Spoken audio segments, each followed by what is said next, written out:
Hello friends, this is Sumitra here and welcome to TET Manthan. Discuss करेंगे English pedagogy का आज एक और इम्पॉर्टेंट टॉपिक जो कि आपका है लैंग्वेज स्किल्स के बारे में। लैंग्वेज एक्विजिशन और लैंग्वेज लर्निंग को हमने डिस्कस किया था लास्ट क्लास में। अगर आपने वो वीडियो नहीं देखी है तो आप उसे ज़रूर चेक करें इंग्लिश पेडागोजी की प्लेलिस्ट में जा करके, और कोशिश करूँगी कि वीडियो के डिस्क्रिप्शन बॉक्स में मैं आपको उसका लिंक दे दूँ। और अगर आप चैनल पर नए हैं तो ज़रूर चैनल को सब्सक्राइब कीजिए और बेल आइकन को हिट कीजिए ताकि आने वाले वीडियो की नोटिफिकेशन आपको मिल सके। और वीडियो अगर आपको पसंद आए तो ज़रूर इसे लाइक करें और अपने सभी फ्रेंड्स के साथ में शेयर भी करें। स्टार्ट करते हैं। तो लैंग्वेज की जो आपकी स्किल होती हैं वो आपकी 4 होती हैं, listening, speaking, reading and writing. और इसको हम क्या कहते हैं? LSRW। ठीक है, चारों स्किल्स आपकी जो है इसी आपके सीक्वेंस में चलती है, LSRW। इससे भी आपका क्वेश्चन बनता है कि लैंग्वेज की जो स्किल है उसका सीक्वेंस क्या है। इसको आपको यहाँ वहाँ करके दे देगा, लेकिन ये आपकी क्या रहेगी? LSRW। क्योंकि बच्चा क्या होता है, सबसे पहले क्या करता है, वो सुनना सीखता है। यानी सबसे पहले जब वो अपनी मदर की वोम में भी होता है तब वो क्या करता है, सब कुछ सुन रहा होता है। उसके बाद में धीरे धीरे जो चीज़ें उसने सुनी हैं उसको वो क्या करता है, बोलना शुरू करता है। उसके बाद में वो क्या करता है, रीड करना शुरू करता है। अब जो छोटा बच्चा होता है सबसे पहले हम उसको क्या सिखाते हैं? A for Apple. तो क्या करता है, वो उसको पढ़ना सीखता है सबसे पहले, उसके बाद में वो A लिखना सीखता है। ठीक है, फिर वो क्या करता है, लिखना सीखता है। तो ये चारों स्किल्स जो होती हैं आपकी, ये क्या करती हैं, एक इंटीग्रेटेड मैनर में चलती हैं आपकी। आइसोलेटेड मैनर में ये आप बच्चे को नहीं सिखा सकते हैं। इंटीग्रेट करके ये चलती हैं आपस में कि भाई बच्चा सुनना सीख जाएगा तो फिर बोलना सीखेगा, बोलना सीख जाएगा तो फिर क्या करेगा, पढ़ना सीखेगा और लिखना सीखेगा। ठीक है, और देखते हैं इनको। अब लिसनिंग जो है आपकी, एक लिसनिंग है और एक आपकी रीडिंग है। ये दोनों ही स्किल में अगर आप कुछ सुन रहे हैं तो आप क्या करते हैं, रिसीव करते हैं। जैसे कि मैं बोल रही हूँ तो आप लोग क्या कर रहे हैं, इंफॉर्मेशन को रिसीव कर रहे हैं। इसी तरीके से अगर आप कोई बुक पढ़ते हैं तो आप क्या करते हैं, रिसीव करते हैं नॉलेज को। तो ये दोनों आपकी क्या है, रिसेप्टिव स्किल हैं। ठीक है, दोनों ही क्या है, रिसेप्टिव स्किल हैं आपकी। मैं पूरा लिख देती हूँ ताकि आपको नोट्स में हेल्प मिलेगी। ठीक है, क्या है आपकी, रिसेप्टिव स्किल है। और अगर मैं बात करूँ स्पीकिंग के बारे में और राइटिंग के बारे में तो ये क्या है आपकी, ये आपकी प्रोडक्टिव स्किल है।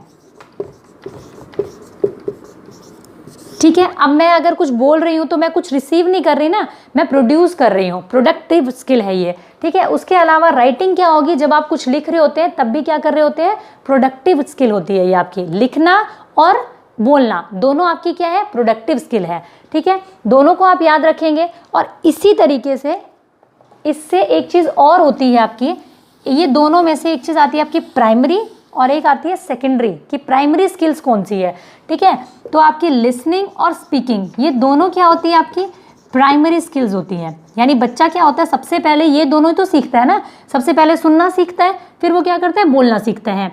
ठीक है, उसके बाद ये रीडिंग और राइटिंग ये आपकी क्या होती है, सेकेंडरी स्किल होती है। इसको हमने डिटेल में समझा है हिंदी पेडागोजी वाली वीडियो में, आप जाके देखना, उसमें भी हम ये टॉपिक डिस्कस कर चुके हैं। प्राइमरी यानी कि प्राथमिक जो आपकी कौशल होते हैं वो कौन से होते हैं, लिसनिंग और स्पीकिंग के होते हैं। और जो गौण होते हैं सेकेंडरी, वो आपके क्या होते हैं, रीडिंग और राइटिंग होते हैं। तो ये भी आप ध्यान रखेंगे, कंफ्यूज नहीं होना। प्रोडक्टिव और रिसेप्टिव आपका अलग चीज़ है, प्राइमरी और सेकेंडरी आपका अलग चीज़ है। ठीक है, नेक्स्ट देखते हैं आपका। अब स्पीकिंग से, लिसनिंग से रिलेटेड देख लेते हैं, या फिर आप इसको रीडिंग से, आप इसको किसी भी जो आपका ये कौशल है आपका, किसी भी स्किल से आप इसको क्या कर सकते हैं, मतलब जोड़ सकते हैं। एक आपने सुना होगा बॉटम अप अप्रोच। ठीक है, और बहुत कंफ्यूजन रहती है इसमें बच्चों को। भाई थोड़ा बहुत फ्लो में अगर गलती हो जाए तो उसके लिए माफ़ करना, क्योंकि कोशिश होती है कि आपको समझा दिया जाए। ठीक है, बॉटम अप अप्रोच क्या होती है और टॉप डाउन अप्रोच क्या होती है। बॉटम अप का मतलब क्या है, बॉटम से स्टार्ट करना है हमें, नीचे से स्टार्ट करना है और ऊपर की तरफ जाना है। तो बॉटम अप अप्रोच में क्या होगा, बच्चा क्या करेगा, पहले ABC सीखेगा, उसके बाद में वो क्या करेगा, इनसे अक्षर बनाना सीखेगा, BAT। ठीक है, फिर उसके बाद में दिस इज अ बैट, एक सेंटेंस बनाना सीख जाएगा। उसके बाद में क्या है, एक पैराग्राफ, और फिर उसके बाद में पूरी कहानी आ जाएगी। ठीक है, तो ये क्या होगा आपका बॉटम अप अप्रोच होता है आपका। इसी तरीके से बच्चा जब बोलने लगता है तो क्या करता है, पहले छोटे छोटे वर्ड्स को बोलता है, बा बा बा, माँ माँ माँ, फिर उसके बाद में मामा पापा, इस तरीके से बोलना शुरू करता है। तो क्या होगा, बॉटम अप अप्रोच की बात है, यानी कि आप छोटी चीज से एक बड़ी कहानी की तरफ जा रहे हैं, बड़े पैराग्राफ की तरफ जा रहे हैं। ठीक है, अब टॉप डाउन अप्रोच क्या होगा, यानी कि आप टॉप पर हैं पहले से, यानी आपको कहानी पता है पहले से। ठीक है, उस कहानी के एक एक कैरेक्टर को फिर आप बाद में तोड़ करके देख रहे हैं। अब एग्जांपल लेते हैं, अगर हम सीटेट का ही ले लेते हैं, आपके जो पैसेज आते हैं दो, तो आप क्या करते हैं, पैसेज को पूरा पढ़ लेते हैं पहले। आपको पैसेज का क्या होगा, पूरा आइडिया मिल गया। ठीक है, कि पैसेज जो है वो क्या कहना चाह रहा है। उसके बाद क्या करते हैं, आप पैसेज में से क्वेश्चंस को निकालते हैं। ठीक है, उसके बाद क्या करते हैं, आप पैसेज में अगर आपको कोई नाउन प्रोनाउन कुछ छांटने के लिए बोला है, ठीक है, तो आप उनको क्या करेंगे, स्पेसिफिकली जा करके आप उनमें से नाउन को प्रोनाउन को आप क्या करेंगे, अलग करेंगे पैसेज में से। तो क्या है, एक पूरी स्टोरी आपको पता है, आप उसमें से छोटी छोटी चीज़ों को निकालेंगे। तो आप क्या करेंगे, टॉप अप मतलब टॉप डाउन अप्रोच की तरफ जाएंगे। ठीक है, क्या होगी, टॉप डाउन अप्रोच की तरफ। आई होप आपको समझ में आया होगा। नीचे से कुछ टुकड़ों से हम सम अप की तरफ जब जाते हैं तो बॉटम अप अप्रोच होती है, और जब पूरी कहानी हमें पता है, पूरा होल हमें पता है कि क्या है, और उससे हम छोटी छोटी चीज़ों को निकालते हैं बाहर, वो क्या होता है आपका टॉप डाउन अप्रोच होता है। इसका जब हम क्वेश्चन करेंगे तो आपको और अच्छे समझ में आएगा। वीडियो के लास्ट में हम लोग क्या करेंगे, कुछ क्वेश्चंस को डिस्कस करेंगे, जिससे कि आपको अच्छे से क्लियर हो जाएगा ये क्या होता है। ठीक है, अब लिसनिंग में आपने दो चीज़ें सुनी होंगी, एक होता है आपका हियरिंग, ठीक है, और एक आपका लिसनिंग होता है। तो हियरिंग और लिसनिंग में क्या फ़र्क है, हियरिंग क्या होता है, जब आप किसी चीज़ को एक्टिवली नहीं सुनते, मतलब ठीक है, एम ही बस सुनाई दे रही थी तो सुन ली बस। ठीक है, लेकिन लिसनिंग क्या होता है, जब आप उसमें एक्टिवली सुनते हैं, आप उसको कॉन्शियस माइंड से सुनते हैं आप उसको, तो वो क्या होगी आपकी लिसनिंग। अब हियरिंग क्या है, आपके आसपास में कुछ तो साउंड हो ही रहा होगा, हमेशा से कुछ ना कुछ चलता ही रहता है, जैसे कोई भी अनएक्सपेक्टेड साउंड हो रहा है, अनवांटेड साउंड हो रहा है, आप उसको सुन रहे हैं, तो वो क्या होगा आपका हियरिंग होगा। लिसनिंग क्या होगा, जब आपके काम की बात की जा रही है, जब आप ध्यान से सुनते हैं ना बिल्कुल, तो वो क्या होगा आपका लिसनिंग होगा। ठीक है, दोनों में यही फर्क होता है, हियरिंग और लिसनिंग में आपका। इसी तरीके से लिसनिंग में दो चीज़ें और आती है आपका, एक आता है एनकोड और एक आता है आपका डिकोड। ठीक है, एनकोडिंग क्या होता है, डिकोडिंग क्या होता है। एनकोडिंग का अगर मैं बात करूं तो ये आपका होता है स्पीकर साइड, यानी कि जो बात कर रहा होता है वो। ठीक है, यहाँ एक मैसेज होगा आपका, और डिकोड क्या होगा आपका, एक लिसनर साइड होगा। ठीक है, या फिर आप इसको रिसीवर भी बोल सकते हो। ठीक है, अब मैं हूं, अगर मेरे एग्जांपल से लेके चलें, मैं क्या कर रही हूँ, एक मैसेज को एनकोड कर रही हूँ आपके सामने, यानी कि कुछ वर्ड्स बोल रही हूँ आपके सामने, कुछ सेंटेंसेस को बोल रही हूँ, कुछ क्या कर रही हूँ, उतार चढ़ाव के साथ बोल रही हूँ, किसी चीज़ पे स्ट्रेस दे रही हूँ मैं कि भाई देखो ये चीज़ है, ये आपका up down bottom up approach है, ये आपका टॉप डाउन अप्रोच है, किसी वर्ड पे स्ट्रेस दे रही हूँ पर्टिकुलर में, तो मैं क्या कर रही हूँ, कुछ वर्ड्स को, कुछ सेंटेंसेस को, कुछ इंटोनेशन के साथ मैं बोल रही हूँ, तो मैं क्या कर रही हूँ, मैसेज को एनकोड कर रही हूँ। एज अ स्पीकर मैं मैसेज को क्या कर रही हूँ, एनकोड कर रही हूँ।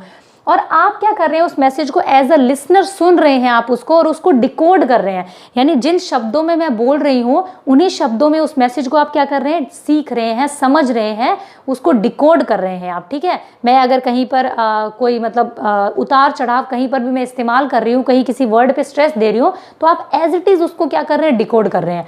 तो एनकोड मतलब स्पीकर साइड, जो बोला जा रहा है एक मैसेज को एनकोड किया जाना, और डिकोड किया जाना यानी लिसनर रिसीवर साइड। ठीक है, आप उसको डिकोड कर रहे हैं मैसेज को। ठीक है, आई होप कि समझ में आया होगा आप लोगों को। लिसनिंग के बारे में और देख लेते हैं, आज हम लिसनिंग को कंप्लीट कर लेते हैं। लिसनिंग आपकी क्या होती है, डिस्क्रिमिनेटिव लिसनिंग। एक क्या होती है आपकी, डिस्क्रिमिनेटिव लिसनिंग। एक होती है आपकी कॉम्प्रीहेंशन।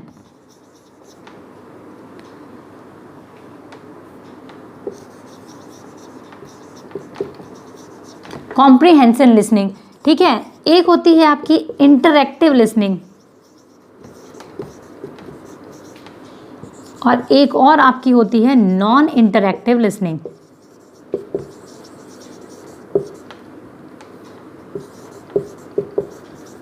समझिए इसको। डिस्क्रिमिनेटिव लिसनिंग क्या होती है आपकी, जो कि आपने सुन तो लिया लेकिन आप उसका मीनिंग नहीं समझ पा रहे हैं। ठीक है, जब छोटा बच्चा होता है तो उसके आसपास में बहुत सारी आवाज़ें हो रही होती हैं, लेकिन वो उन सब का मीनिंग नहीं समझता ना, हर एक वर्ड का मीनिंग तो नहीं समझता। वो लिसनिंग तो हो रही है लेकिन उसको मीनिंग नहीं पता। एक और एग्जांपल, जैसे कि आप किसी एयरपोर्ट पे खड़े हैं, किसी ऐसी मतलब जगह के एयरपोर्ट पे खड़े हैं जहाँ की भाषा आपको नहीं आती है, तो जो अनाउंसमेंट हो रही है एक दूसरी लैंग्वेज में, वो आप सुन तो पा रहे हैं, लिसनिंग तो हो रही है, लेकिन आपको मीनिंग नहीं समझ में आ रहा, वो लैंग्वेज आपको समझ नहीं आ रही है। तो यहाँ क्या होगा, आपका मीनिंग जो होगा वो आपका क्या होगा, आपको समझ नहीं आएगा डिस्क्रिमिनेटिव लिसनिंग में। कॉम्प्रीहेंसिव लिसनिंग में क्या होता है आपका, आपको मीनिंग समझ में आता है, आप उन्हीं शब्दों में अंडरस्टैंड करते हैं जिस शब्दों में आपको बात को क्या है कहा जा रहा है, तो वो क्या होगा, आपका कॉम्प्रीहेंसिव लिसनिंग होगा। ठीक है, इंटरैक्टिव लिसनिंग क्या होगा, जैसे कि आप फ़ोन पर बात करते हैं, ठीक है, आप सुन रहे हैं चीज़ को और अगर आपको सुनाई नहीं दे रहा है, आप अगले बंदे को टोक सकते हो, भाई सुनाई नहीं दे रहा है, कुछ डिस्टर्बेंस है शायद, यानी कि इंटरेक्ट करके बात कर रहे हैं आप, लिसनिंग हो रही है आपकी, इंटरेक्ट करके लिसनिंग हो रही है जब आप फोन पर बात कर रहे हैं, या फिर फेस टू फेस बात कर रहे हैं, फेस टू फेस एक दूसरे को सुन रहे हैं, तो आप क्या करेंगे, इंटरेक्ट कर सकते हैं। लेकिन नॉन इंटरेक्टिव क्या हुई, अब मैं बोल रही हूँ, ठीक है, आपको अगर मुझसे कोई क्वेश्चन पूछना है, आप मुझसे डायरेक्ट तो नहीं पूछ सकते ना, हाँ मैं आपको कहूँगी आप कमेंट सेक्शन में डाल दीजिए, मैं पढ़ लूँगी उसको, लेकिन आप डायरेक्ट आप मेरे साथ इंटरेक्ट नहीं कर रहे हैं फिलहाल, वो क्या होगी, आपकी नॉन इंटरेक्टिव लिसनिंग होगी। ठीक है, तो ये आपकी टीवी का भी एग्जाम्पल ले सकते हैं आप, पर बेस्ट एग्जाम्पल है, हम लोग आपस में जो डिस्कशन चल रहा है तो क्या हो रहा है, नॉन इंटरेक्टिव लिसनिंग है आपकी, बोल करके नहीं पूछ सकते, ना ही मैं आपको सुन सकती हूँ, तो क्या होगा, नॉन इंटरेक्टिव लिसनिंग होगा आपका ये। स्पीकिंग को समझ लेते हैं क्या है। स्पीकिंग आपकी क्या है, आपको पता ही है, स्पीकिंग क्या है, प्रोडक्टिव स्किल है आपकी, और अगर वैसे पूछा जाए तो किस में आती है, प्राइमरी स्किल में आती है आपकी। सबसे पहले बच्चा स्पीक मतलब लिसनिंग करता है फिर स्पीकिंग करता है, दोनों आपकी आती है प्राइमरी में, प्रोडक्टिव स्किल है आपकी ये। अब स्पीकिंग स्किल क्या है आपकी, बोलने की स्किल, स्पीकिंग स्किल आप किसको कहेंगे, जिसमें कि बच्चे के अंदर एक एबिलिटी हो बोलने की, बात करने की, एक ग्रामेटिकल रूल्स के साथ में, बिल्कुल एक करेक्ट प्रोनाउंसिएशन होना चाहिए उसके अंदर में, ग्रामेटिकल रूल्स होने चाहिए उसके अंदर में, इंटोनेशन होना चाहिए, यानी कि किस जगह पे आपको स्ट्रेस देना है, कहाँ पे आपको क्या है, मतलब आपके जो वोवल्स हैं, कॉन्सोनेंट हैं, किस तरीके से उनको आपको क्या करना है, प्रोनाउंस करना है, वो सब चीज़ें क्या होती है आपकी एक इफेक्टिव स्पीकिंग में आती है, आपकी स्पीकिंग स्किल में आती है। ठीक है, वेयर, व्हेन, हाउ, कहाँ, कैसे, क्या, किस तरीके से आपको बात को कहना है, किस तरीके से आपको बात को प्रेजेंट करना है, वो क्या आता है आपका स्पीकिंग स्किल में आता है। तो ये सारी चीज़ें आपकी जो होती है स्पीकिंग स्किल में आती है। स्पीकिंग में आपकी क्या चीज़ देखी जाती है, फ्लुएंसी देखी जाती है। ठीक है, कि आप कितना फ्लुएंट है बोलने में। ठीक है, एक्यूरेसी देखी जाती है आपकी, एक्यूरेसी की बात आती है तो भी आपके कहाँ है, स्पीकिंग में बात आती है आपकी। ठीक है, एक्यूरेसी भी देखी जाती है, फ्लुएंसी भी देखी जाती है। अगर मैं बात करूँ राइटिंग की तो यहाँ पर आपकी क्या होती है, यहाँ पर भी आपकी एक्यूरेसी देखी जाती है, यहाँ पे फ्लुएंसी बेसिकली, और यहाँ पे आपकी क्या होती है, एक्यूरेसी होती है राइटिंग में आपकी। ठीक है, तो ये हुआ आपका स्पीकिंग का बात। स्पीकिंग में भी आपकी क्या होती है, 3 तरह की स्पीकिंग होती है, वही सेम आपकी इंटरैक्टिव, नॉन इंटरैक्टिव, ठीक है, नॉन इंटरैक्टिव, और एक आपकी क्या होती है, पार्शियली इंटरैक्टिव। यहाँ पे क्या होता है, एक पार्शियली भी होता है। मैं वर्ड को छोटा लिख देती हूँ ताकि आपका टाइम बचेगा। ठीक है, यहाँ पे इंटरैक्टिव स्पीकिंग क्या होती है आपकी, जब इंटरैक्ट करके आपस में बात करें, फेस टू फेस आपकी बात हो रही है तो इंटरैक्टिव स्पीकिंग होगी। नॉन इंटरैक्टिव यानी कि टीवी पे एक मैच चल रहा है, ठीक है, आप अपने आप में बोले जा रहे हैं कि भाई ओहो इसको तो ऐसे खेलना चाहिए था, क्या कर दिया इसने, लेकिन वो तो आपकी बात को सुन नहीं रहा है ना, तो आपकी स्पीकिंग उसके साथ में क्या है, इंटरैक्टिव नहीं हो रही है, नॉन इंटरैक्टिव हो रही है। आप उसको देख सकते हैं लेकिन इंटरफेयर नहीं कर सकते आप उसमें। ठीक है, नॉन इंटरैक्टिव स्पीकिंग हो गया। पार्शियली इंटरैक्टिव क्या है, आप क्या कर रहे हैं, टीवी देख रहे हैं, साथ साथ क्या कर रहे हैं, अपनी मम्मी से बात कर रहे हैं साथ में जो बैठी हुई है, आपका आधा ध्यान क्या है, टीवी में, आधा मम्मी से बात करने में है। पार्शियली स्पीकिंग होगी आपकी, पार्शियली इंटरैक्टिव स्पीकिंग होगी आपकी ये। ठीक है, समझ आया होगा। क्वेश्चंस को करेंगे तो और अच्छे से समझ में आएगा आपको।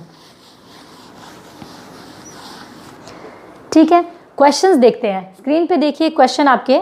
Telling interesting stories to young learners is primarily meant for improving their what. ठीक है, जब हम बच्चों को इंटरेस्टिंग स्टोरीज सुनाते हैं, यंग लर्नर्स को, छोटे बच्चों को, तो क्या उसके अंदर हम इम्प्रूव करने की कोशिश करते हैं, स्पीकिंग स्किल, रीडिंग, राइटिंग या फिर लिसनिंग स्किल। तो स्पीकिंग की तो बात यहाँ हो ही नहीं रही है, क्योंकि हम सुना रहे हैं तो उनकी स्पीकिंग स्किल कैसे मतलब वो इम्प्रूव हो जाएगी। रीडिंग की भी बात नहीं हो रही यहाँ पे, क्योंकि स्टोरी सुनाई जा रही है। राइटिंग का कोई मतलब ही नहीं है, ठीक है। तो क्या होगी, लिसनिंग स्किल, यानी कि उनकी लिसनिंग स्किल बेहतर हो, उसके लिए क्या होता है, हम उनको क्या करते हैं, इंटरेस्टिंग स्टोरीज सुनाते हैं लर्नर को, जो आपके प्राइमरी लेवल पे होते हैं। बच्चे क्या करते हैं, स्टोरी को वैसे भी इंटरेस्टिंग तरीके से सुनते हैं, तो वो सुनेंगे उसको, और किस तरीके से प्रोनाउंस किया जा रहा है वर्ड को, कहाँ कौन सी चीज़ बोली जा रही है, वो लिसनिंग करेंगे, उसका सुनेंगे, उसको इफेक्टिव लिसनर बनेंगे, ठीक है। नेक्स्ट देखते हैं, language skill should be taught. Language की जो स्किल्स होती हैं वो किस तरीके से आपको पढ़ानी चाहिए, इन एन इंटीग्रेटेड मैनर या फिर थ्रू इमिटेशन, मतलब नकल करके सीख जाओ भाई, इन आइसोलेशन मैनर में, या फिर थ्रू क्लियर एक्सप्लेनेशन, यानी कि आप उनको क्लियरली एक्सप्लेन कर दो एक एक स्किल को, तो क्या बच्चे सीख जाएंगे? नहीं सीखेंगे। क्या करना है हमें, इंटीग्रेटेड मैनर में जो है वो होनी चाहिए, आपकी जो स्किल्स होती हैं वो इंटीग्रेटेड मैनर में होनी चाहिए, LSRW, ठीक है, इंटीग्रेटेड मैनर में होना चाहिए, आपको एक दूसरे से जुड़ी हुई है ये। भाई बच्चा जो है सुनना सीखेगा तो बोलना भी सीख जाएगा, बोलना सीखेगा तो लिखना भी सीखेगा, ठीक है, लिखना सीखेगा तो पढ़ना भी आएगा उसको, ठीक है। उसके बाद हम बात करते हैं नेक्स्ट के बारे में। नेक्स्ट क्या है आपका, while doing a paragraph student came across some unknown words, ठीक है, so they see the dictionary, what approach they follow. अब हमने दो अप्रोचेस पढ़ी थी यहाँ पर, आंसर कीजिए, bottom up approach, top down approach, middle path या फिर ऑल ऑफ द अबव। इसका आंसर आप मुझे कमेंट बॉक्स में देंगे, ठीक है। ऑप्शन है आपका bottom up approach, top down approach, middle path या फिर ऑल ऑफ द अबव। एक हिंट दे देती हूँ आपको, बच्चे जो है पैराग्राफ पढ़ा हुआ है एक उन्होंने, इसका मतलब पूरी स्टोरी उनको पता है, क्या चल रहा है क्या नहीं पढ़ रहा, एक पर्टिकुलर वर्ड का मीनिंग उनको नहीं समझ में आ रहा, वो ढूंढ रहे हैं वो, तो कौन सी अप्रोच जो है यहाँ पर यूज की जा रही है, ठीक है। आंसर करेंगे आप मुझे कमेंट बॉक्स में। Which of the following skill are known as primary skill. हमने 4 चीज़ें पढ़ी है यहाँ पर, उसमें से प्राइमरी स्किल कौन सी है आपकी, तो आप बताएंगे मुझे, listening and speaking, writing and reading, listening and writing या फिर स्पीकिंग एंड राइटिंग। तो आपकी प्राइमरी स्किल्स होती हैं आपकी लिसनिंग और स्पीकिंग आपकी, यानी कि बच्चा सबसे पहले प्राथमिक तौर पर सुनना और बोलना सीखता है, उसके बाद रीडिंग और राइटिंग क्या होती है आपकी सेकेंडरी स्किल होती है। तो फ्रेंड्स ये था आज का डिस्कशन। अगर डिस्कशन पसंद आया हो तो ज़रूर लाइक करें और सभी फ्रेंड्स के साथ में शेयर करें जो कि सीटेट की प्रिपरेशन कर रहे हैं। मैं आप लोगों के लिए जितना हो सकता है उतना मेहनत कर रही हूँ, बस आप इतना कीजिए कि अपने सभी उन फ्रेंड्स के साथ में शेयर कीजिए जिनके लिए ये इन्फॉर्मेशन जो है वो यूज़फुल है। Thank you, keep learning, keep supporting.